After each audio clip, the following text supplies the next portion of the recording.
What's up, everybody? Welcome to another episode of the Owen Gifford Show.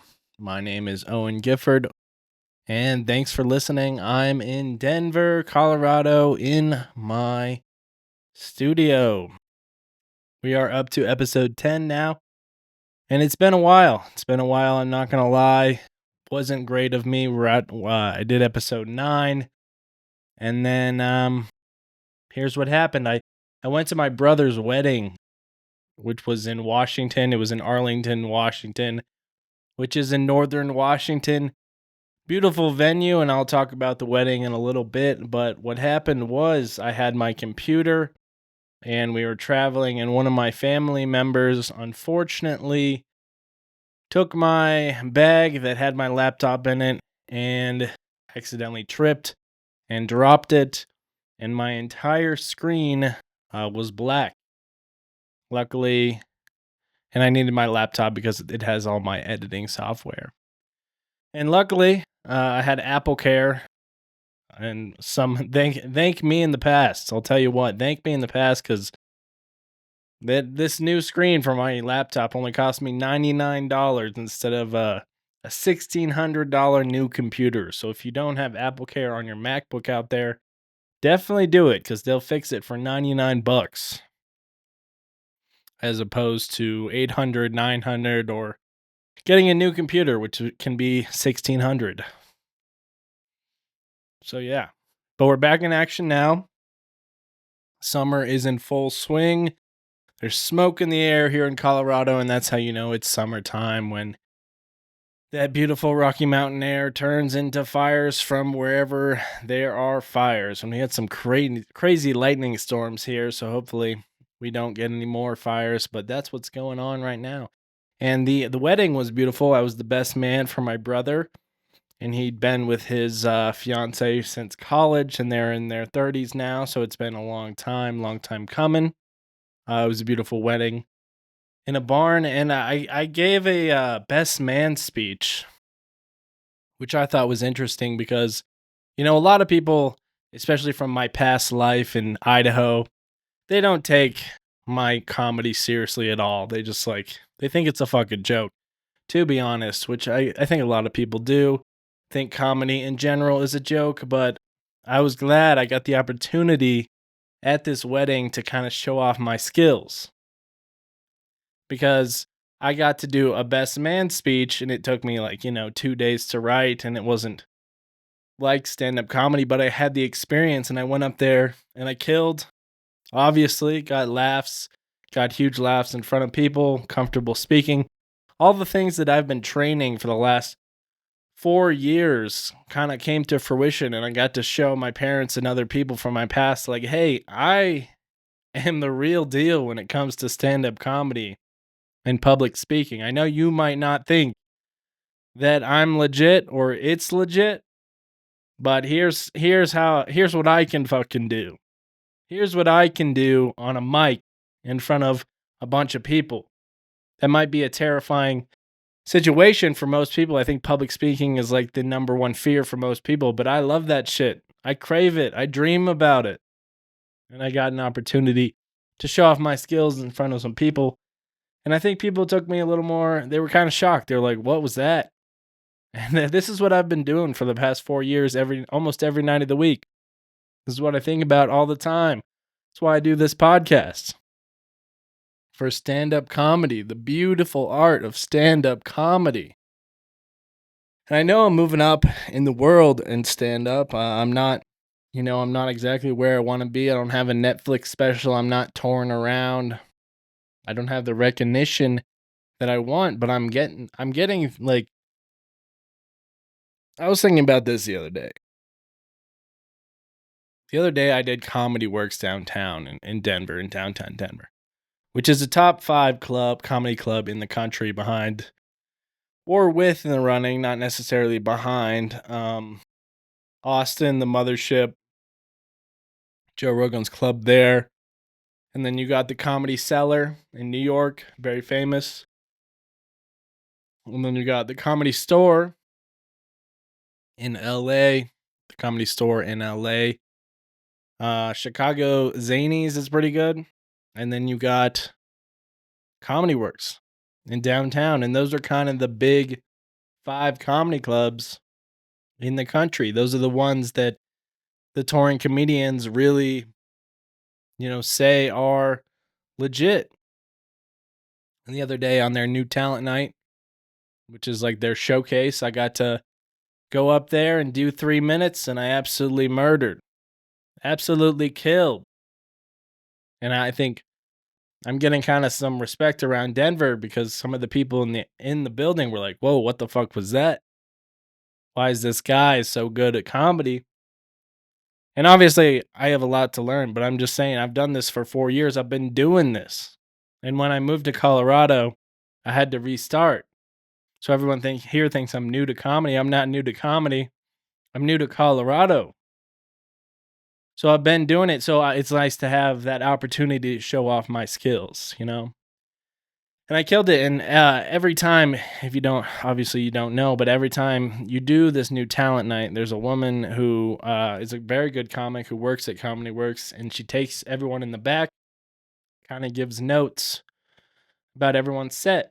And unfortunately, she was in the bathroom for mine and didn't get to see it. But I think she heard good things because they invited me back this week and they want to see my set again.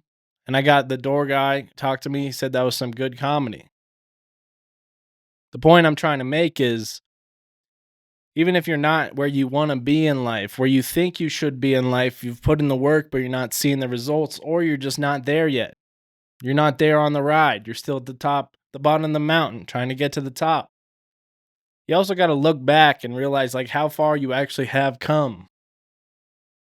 Because it's easier to look back and see how far you come than just in the moment. I've only been doing comedy 4 years, and if I told myself that young 22, 23-year-old kid that walked into an open mic for the first time, hey, in 4 years, you're going to go into the best comedy club in the world, and you're going to rip a set so tight that people are going to be shocked at how good you are. That kid would have said, "What are you fucking talking about? I've done professional comedy. What the fuck are you talking about? I'm just a kid doing an open mic." And you come a long ways and you think it's a long time, but it's only 4 years. And like, that's not that long. And I think about I'm 27 and I'm going to like eventually be in my 60s. Think about how much time that is. That's more life than I've lived my whole life just to get to that point. The point is that if you're headed in a positive direction, or even if you're not, even if you got your shit's fucked up, at least you're at the bottom, At least it's going to go up from there. But the point is it always gets better, and the grind, just don't stop the grind. Don't stop the grind. The work, do the work, and then the respect and everything will come. It really will. Like I grinded those jokes, and afterwards she said like, how'd your set go? And I'm like, 3 minutes is easy. Other people may not think that, but 3 minutes of stand-up comedy with 5 months to prepare, easy. And it's nice because for me, it's a big like confidence boost because I do these open mics sometimes and I just get no response on these jokes that I know are good. But open mics are brutal. But I know I can't do 45 minutes right now, 30, 45 minutes. But in terms of 10, 15, 20 minutes of professional stand-up comedy, I know that I can hang with the best of them because I've done it. I have the data points. I've done the work and I have the data points and I can hang with the best of them. So if I do another 4 years and get another 20 minutes, then I got 45 and then I got a good 45 that I can take everywhere. I just need that 45 minutes, keep grinding. Anyways, that's all. I'm going to stop talking about comedy right now, but I'm just saying I'm doing the work and the sound of an entire perfectly built, low ceilings, dark room, a little bit chilly, intimate comedy club. The sound of an entire group laughing at one of your jokes that you wrote and edited and developed from start to finish. Oh my God, there's nothing better than that feeling. and the energy of it. It's like a wave of pure joy, and the fact that I have the ability and have done the work to be able to do that and to provide laughs to the world, especially the way the world is right now. What a blessing, you know? I'm more of a spiritual than a religious man, but holy shit, the ability to make a large amount of people laugh and connect without technology in today's world is just, it really makes me feel like I'm fighting the good fight. I'm standing up for humanity, fighting that good fight. Like, we can keep doing this. I know the world is brutal, but just keep on laughing, keep on grinding. All right, I'll stop it. I'll get off my soapbox here. Talk about some stuff. Some other stuff that's going on. I've been losing some weight. I've been really grinding in the gym, and my girlfriend and I were talking, and it's kind of funny. She's like, "What are you doing to lose weight?" And it really is. I'm just eating salads and seeing what happens, you know? And that's such a man's diet. Like, fuck it, I'm just gonna eat salads and work out. And when that switch flicks and you start doing it. I mean, if you want to lose weight, it is not about working out. Cause I used to be overweight, or I've been overweight and working out. But it's all about the diet. If you work out and then you eat cheesesteak and pizza every day, you're just eating more calories. You're going to be one bulky son of a bitch. I'll tell you what, because that's what I've been. But I'm losing some weight, and it's all about cardio and eating salads, getting rid of the bread. Bread is so delicious, but there's something weird about this world. When something is so delicious, there has to be a downside. That's how I feel about these Ozempic and GLP-1s. Like, there's gonna be a downside. We just don't know it yet. And they're starting to figure out. They're starting to figure out that if you take Ozempic, it just kills your desire. It doesn't kill your desire to eat. It just kills your desire in general. Your desire to chase goals, your desire to love your partner, your desire to do anything. So if you just want to be a desireless zombie but be skinny, you know, Ozempic's the drug for you. And a skinny zombie, that's all right, because at least you're skinny. It's like that movie Substance, if you've ever seen it. It's about this woman who takes this substance that makes her look young and hot in Hollywood, but there's side effects, and it eventually ruins her to the point that she's much uglier than she would. And this is for all the ladies out there. Natural always looks better. You don't have to mess with things. Just work out, eat healthy enough, look natural, and I guarantee you, there's men out there that will think you're the most beautiful girl in the world. Stay natural. I'm telling you, it's always better. There's nothing easy in this world. It's something about this world, the way that it's built by whoever it's built by. Nothing comes without a price. All right. Also, I want to say this real quick. I go to the sauna. I do the cold plunge in the sauna every day. Wow, so cool, bro. So cool, bro. I know. It is cool. It's not though, but it helps me. Anyways, and I do the cold plunge in the sauna, and I was in the sauna. It was a full sauna. And these two guys just start doing push-ups out of nowhere. Like, started working out in the sauna. I'm like, dude, it's a full sauna. It's so distracting. Like, you're being so distracting and so insensitive. I'm trying to jerk off in here. You're being so distractive by working out. I'm trying to jerk off in here. Obviously, that's a joke. A stand-up joke I thought about.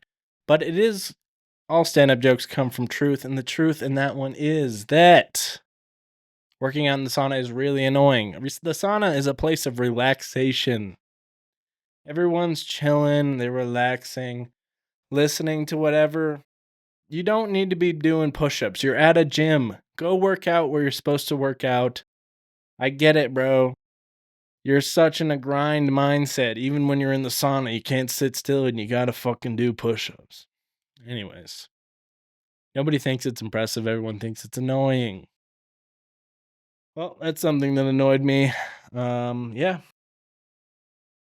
All right, I got a few other things I want to talk about that's happened over the past couple weeks. The next is I've been watching some movies. I love going to the movies. Me and my girlfriend. That's something that we really like to do together. And these movies, I've seen some good ones and some bad ones, but I've noticed some trends. And I watched Obsession by Curry Barker, which has been killing it. Absolutely killing it. And I'm not even a horror fan, but it was a good movie. I'm not a horror fan, but it was a good movie. If you should go see it if you are into horror, especially.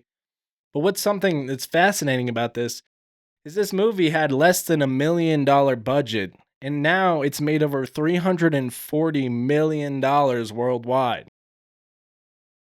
Whew! There's a fat check coming for Curry Barker, the director. I'll tell you what. And he's set for life with what he created. But what's so interesting about Curry Barker is he originated from TikTok and YouTube. He was a TikToker and a YouTuber. If you look him up, you'll recognize him. He's a comedy TikToker and a comedy YouTuber.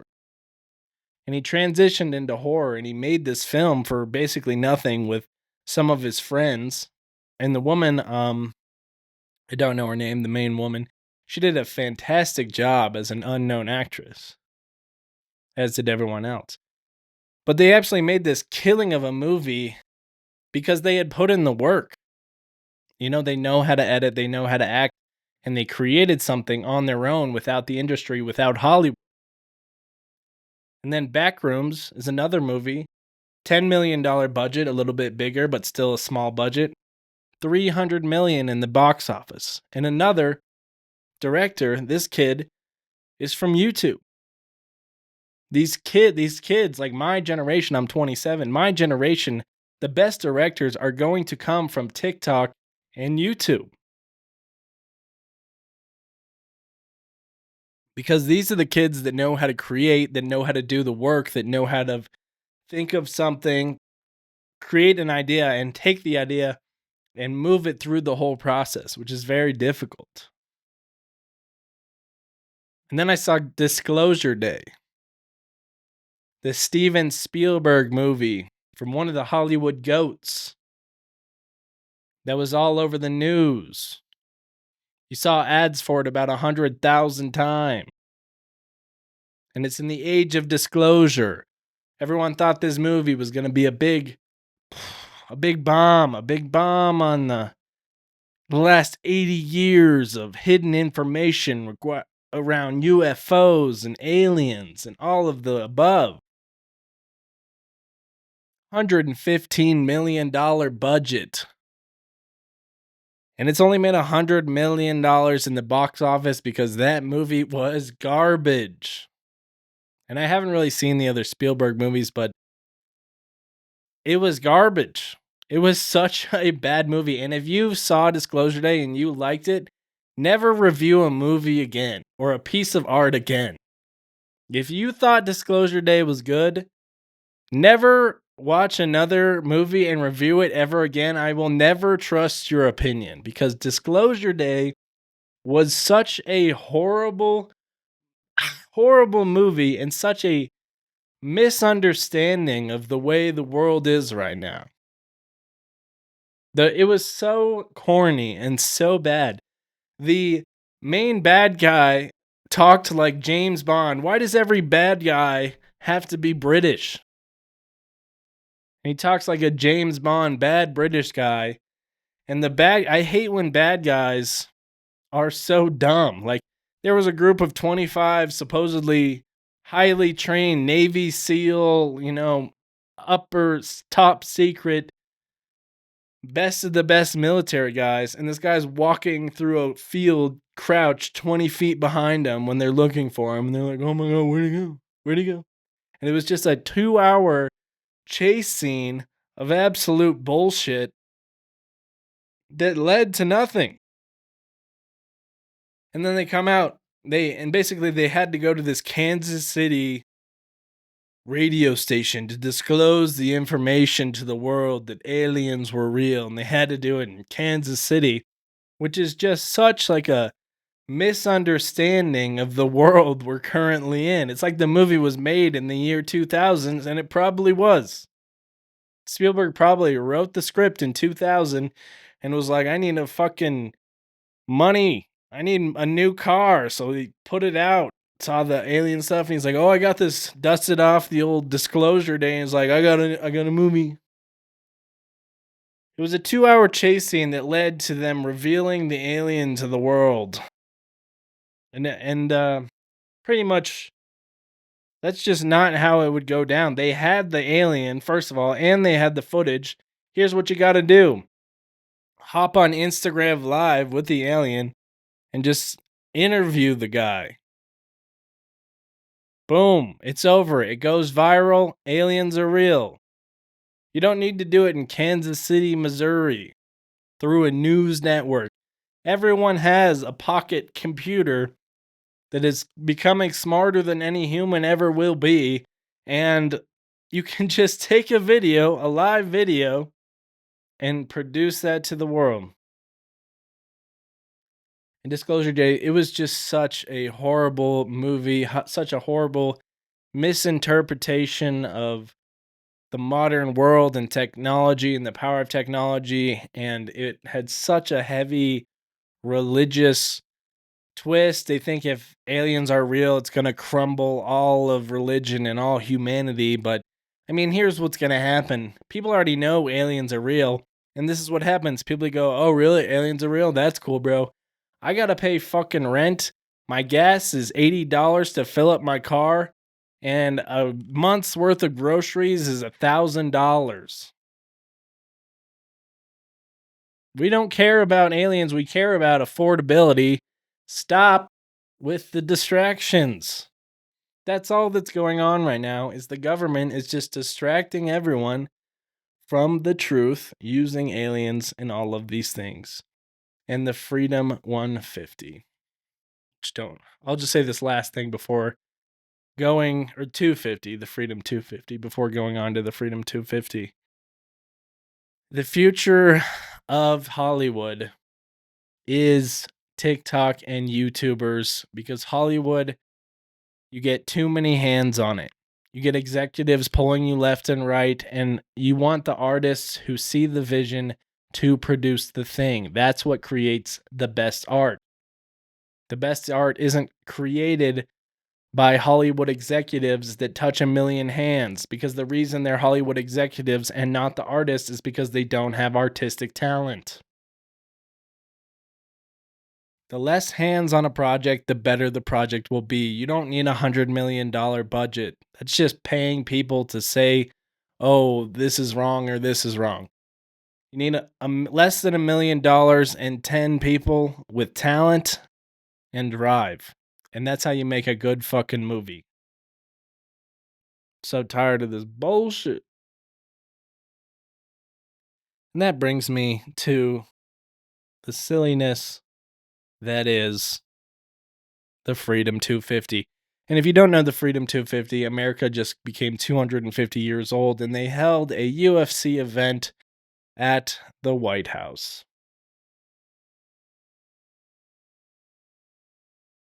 And the UFC at the event at the White House looked like it was straight out of the movie Idiocracy. We're fighting with Iran in a war that we don't want to be in, and we decide to use American tax dollars to put on a giant cage fighting match on the UFC lawn. Maybe not the best time to do it right now. And it was just such a good representation of America. It's just, we do the silliest shit. We really do. And 250 years. That just shows how young of a country we are. America is the younger, you see a 5th grader with light up shoes and he thinks he's the coolest motherfucker on the block. That's what America is to these countries that have been around for thousands and thousands and thousands of years. They look at us like we're the fucking young kid that's wearing 12 gold chains and flashy shoes. He's got Gucci glasses and a Supreme crowbar that he paid $3,000 for whatever fucking reason. Like that's what people view as America right now. They don't view us as this strong powerhouse. We're the young kid making mistakes, thinking we're hot shit before something bad happens. We're the freshman in high school that hasn't got his fucking bell rung yet, and he thinks he's going to be going to the NFL, but he's 5'8". You're probably not going to the NFL, buddy. But that's just who we are as America. We have overinflated egos for a country that's not doing that well right now. And it's funny to see the World Cup is going on right now. And a lot of Europeans are in the country right now, which is great. But I think it's pretty interesting. All these Europeans, they're trying US food and they're like, oh, this food is so good. It has so much flavor. Give you 3 weeks and you realize you can't move. Yeah, our food is good for 2 weeks. Taco Bell's great for one night. You eat it for a couple of weeks and you feel poisoned. The athletes that have come over for the World Cup aren't even eating our food. They're shipping their food from other countries overseas. It's just ridiculous, you know? And then a lot of these Europeans are going to all these games and traveling the country, which is great. But I see the comments like, how much PTO do these Europeans have? They get the whole summer off because, again, they've gone through it. They understand that life is not about work. They work to live. They don't live to work like we do here in America. They get their summers off. They get paid vacation, months of it a year, where we in America get 2 weeks and we feel guilty about taking those 2 weeks because our boss might fire us for an AI fucking robot that doesn't know what to do. We're making the young mistakes that these European countries look at us and they're like, what are you guys doing? You don't want to work your whole life. You don't want to work 80 hours a week. And our culture has tricked us into thinking that that's the good way to live. That a successful life is working 80 hours a week and making a buck. But it's not. A successful life is living and flowing with the world. Experiencing, loving, hanging out with your friends, going camping, traveling the world. Using the money that you have from your job to experience the world that we have in front of us. I'm going to stop there. I'm really working on getting interviews going. I'll interview some comics around Denver, some people. Got to turn up the volume, lock down a little bit. I'm sorry for my absence and gonna keep grinding on stand up and look out for some clips. I wrote a few new jokes, got some films. We'll be looking for that and keep following this every week. We're gonna keep making it better. Yeah. Fight the good fight out there because we live in a silly, silly country. All right, everybody. Thanks for listening. Please like, subscribe, follow, do all the things. It really helps me out. I appreciate it. Thank you.